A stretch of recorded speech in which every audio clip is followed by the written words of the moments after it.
E voi siete uomini, quindi siete delle specie di oche, quello che entra esce in relativamente poco tempo. È il nostro orgoglio. Voi non ne fate mistero, no?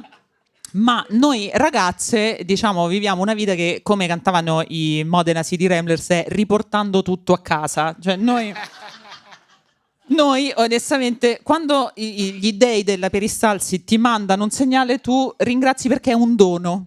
Quindi tu dici dove sono i bagni chimici del Lucca Comics? Nessun problema. Il regionale? Nessun problema. Quindi sì, è scomodo, è antigenico, ti giri e sulla tavola c'è il colera che ti fa avanti, vieni, ma tu a un certo punto c'hai una mano per chiudere, anche con mano per chiudere, un piede, ti carichi tutto come un dromedario, vai in squat, che il pavimento pelvico ti diventa il Mose di Venezia, e fai quello che devi fare, e zitto e ringrazi perché non sai quando capiterà di nuovo. È un bellissimo messaggio. Applauso giusto e sacrosanto.